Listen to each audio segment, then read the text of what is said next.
Hello, my name is Dzung Vo, and I'd like to share with you a little bit about how mindfulness practice is helping me to get through the COVID-19 pandemic. This is one of the most stressful times that many of us have lived through, and I'm so grateful for my mindfulness practice. And I'd like to share a few things that may help you as well to get through this and help you to be at your best during a really difficult time. I'd like to share a story by Zen master Thich Nhat Hanh, who taught me most of what I know about mindfulness. He's a Vietnamese Zen monk, and he shared a story about how mindfulness was helpful in another crisis time. This was after the Vietnam War, when there were many Vietnamese refugees leaving the country by boat under very desperate circumstances, and they faced dangers like storms, drowning, and pirates. And Thich Nhat Hanh said, when the crowded Vietnamese refugee boats met with storms or pirates, if everyone panicked, all would be lost. But if even one person on the boat remained calm and centered, it was enough. It showed the way for everyone to survive. During a crisis situation, panic can be contagious. Stress can be contagious. The good news is that calm can also be contagious. Presence, kindness, and clarity can also be contagious. And when we're calm, when we're clear, when we're kind, we're at our best, and we'll know what to do to help the situation, and we can help show the way for others to get through the situation as well. I'd like to share a little bit about how I'm practicing right now, because mindfulness training is not always easy, even during the best of times. And during a difficult situation like this pandemic, it's more difficult, but also more important than ever before. The practice that I'm finding the most helpful right now is called the Mindful Self-Compassion Break. And this was developed by Chris Germer and Kristen Neff through their work on mindful self-compassion. Mindful self-compassion involves three basic elements. The first is mindfulness. That means being aware of what's happening in the present moment, but without over-identifying with it, recognizing that we're suffering, we're in distress, but recognizing also that we're more than that experience. The second element is common humanity, recognizing that we're not alone, that we're not the only ones, that we're not isolated. The third element is kindness. That means treating ourselves as we would a good friend, treating ourselves with kindness, being our own best friend. And through these practices, we can help to be fully present with, embrace, and even transform some of the difficult experiences that we're facing. So I'd like to offer this practice to you right now. So wherever you are, I would invite you to get in a comfortable position, whether it's sitting, lying down, perhaps standing, perhaps walking, whatever makes sense for you. And I'm going to start by inviting the sound of this bell. And you can consider this bell to be the voice of a good friend, just saying, hey, you can be here right now, just as you are. Just as you are is good enough. There's nothing to do. There's nowhere else to go. And we'll hear three sounds of the bell.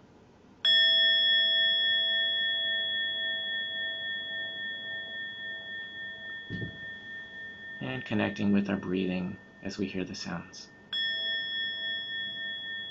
Perhaps saying quietly to yourself, breathing in, I know that I'm breathing in. Breathing out, I know that I'm breathing out. In, out.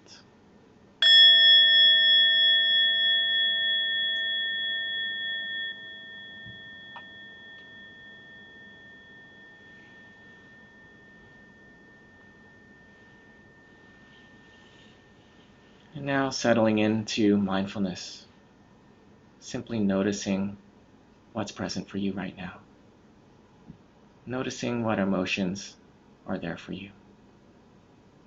Instead of turning away, tuning out, distracting yourself, perhaps taking a moment just to notice, just to look inwards, and perhaps identifying by name what emotions are there for you, even if they're difficult emotions. Perhaps you're noticing some worry, some anxiety, some fear, grief, irritation, anger, sadness. all of those things are okay. They're already here. We don't need to turn away. We don't need to judge ourselves. So with mindfulness, simply becoming aware and perhaps saying silently to yourself, yes, grief is here right now. Anxiety is here. This is difficult. This hurts. And it's okay. I'm breathing with the grief. I'm breathing with the worry. I know that I'm more than this grief, more than this worry, and I can be with it with mindfulness. And just breathing with whatever it is you're experiencing.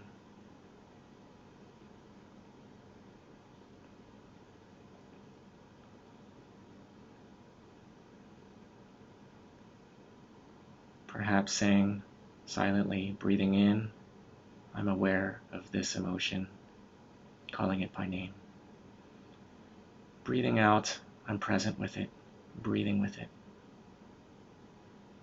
I don't need to change it. I don't need to judge it. I don't need to get rid of it.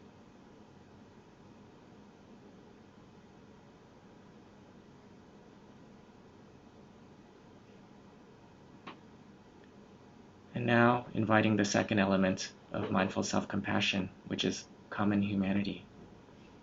Recognizing that perhaps I'm not the only person who's experiencing this.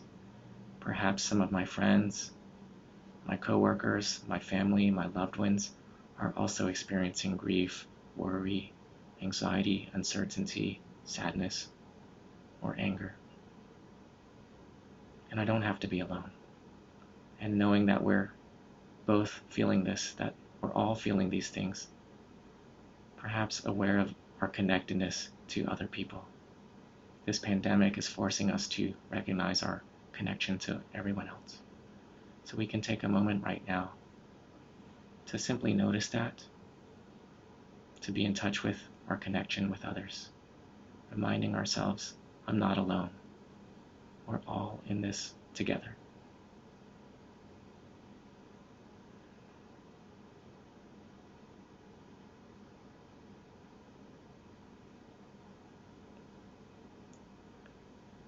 And now inviting the third element of mindful self-compassion, which is kindness. Treating ourselves as we would a good friend. And one way that I like to practice this is with a simple, soothing touch. So you might notice where this emotion is showing up in your body, in your chest, in your heart, in your shoulders.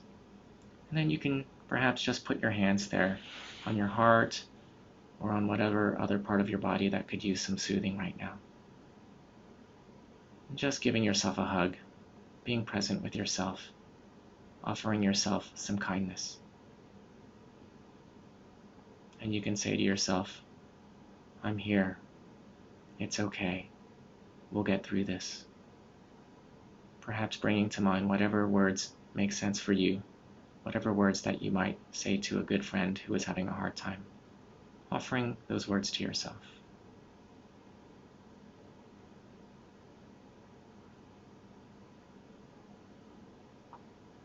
And noticing if it feels difficult, noticing if it feels uncomfortable or unfamiliar, that's okay. Mindfulness is a training. It's simply inviting the intention of presence and compassion, but without forcing or striving for any particular outcome.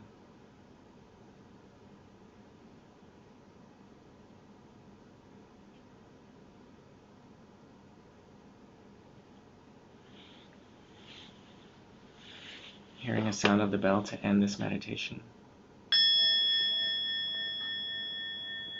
Just noticing where you're at right now. Again, without any judgment, with a sense of curiosity and kindness. The last practice I'd like to offer is a gratitude practice. So many things have been canceled, and perhaps we're grieving or sad about those things. But I also find it really helpful to train myself to be grateful and to be aware of what has not been canceled. And so I heard a poem that starts with, "This has not been canceled," and I've turned this into a practice. And it's just noticing what I've noticed in the last day or so that has not been canceled and intentionally making a list of that. So for myself, today I would say my morning bike ride to work and enjoying the cherry blossoms in the April sunshine has not been canceled. And so I would encourage you also to make a list of what has not been canceled, and perhaps share it with others on your phone calls or on your video calls with your friends and family, or if you're on social media, you can share it with the hashtag #NotCanceled. And just notice how bringing these things to mind and sharing your gratitude with others might help you to cope a little bit more with this stress. So thank you for joining and for practicing. I hope some of this has been helpful, and may we all stay safe, may we all stay calm, and may we all continue to be compassionate during this difficult time. Thanks so much.